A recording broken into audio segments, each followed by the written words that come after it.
Hello, and today we are making the internet sensation wool roll bread. It is a tasty treat that comes from Asia, and believe me, once you make this, you're going to want to make it again and again. So let's get started.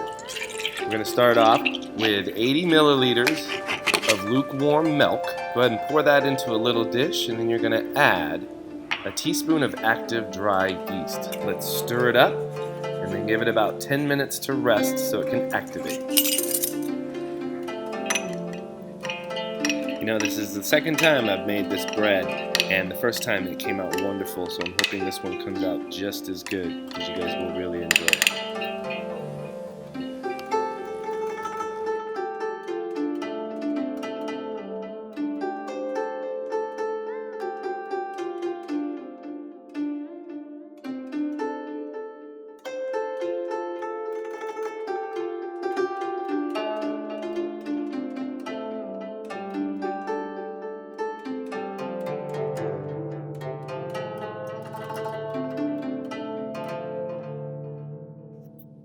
Now that we have all the ingredients in the bowl, let's go ahead and grab a spatula and start stirring. Get ready. This is going to take a few minutes to get it right, so just stir and stir until it's all combined.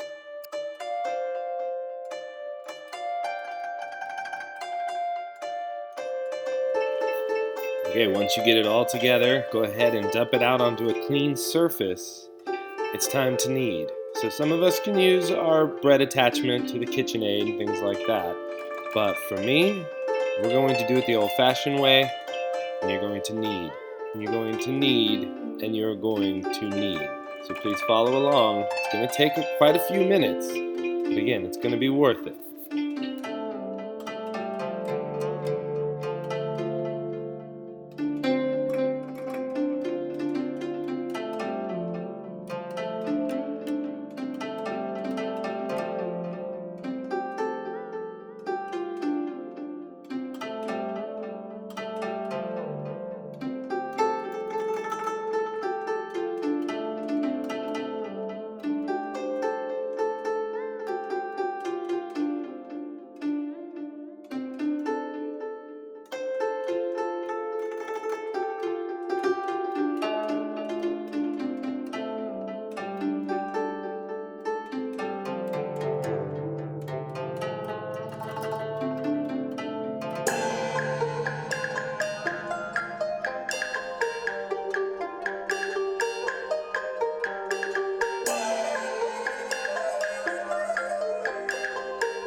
All right, after the 15 or so minute rise, let's grab one of the balls of dough. You're going to lay it onto your work surface, sprinkle a little flour, helps for keep it from sticking. You're going to get a rolling pin. Now, you don't have to use this one, but I found these awesome little rolling pins. At most Asian markets will carry them, but I found it at the local Asian market. I think I paid $2 for it. All you got to do is roll out the dough. You're looking for that oblong shape, oval shape. And what we're doing is rolling it out to about an eighth to a quarter of an inch thick.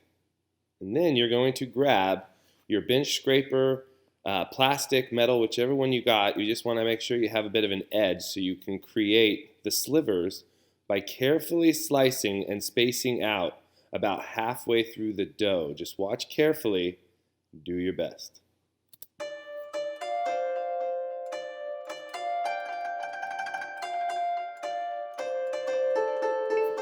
Now take your filling, whatever filling you decide to use. I went with the classic of chocolate chips because I don't think anything tastes better than chocolate inside of bread. So place a little bit into the area that you did not cut the slivers into, and then you're going to carefully roll and fold, trying not to overlap those main slivers right there in the middle. That's what's going to create that awesome line look that we're looking for.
look at how beautiful this bread came out. Once you get those golden ridges, you could use a thermometer if you'd like to see if it's cooked all the way through.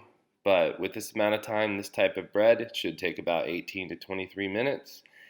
And if you just let it cool for 20, 30 minutes, should pop right out of the pan. And I hope you enjoy every last bite of it. Thank you everybody for watching. Enjoy the rest of the video and enjoy making your bread.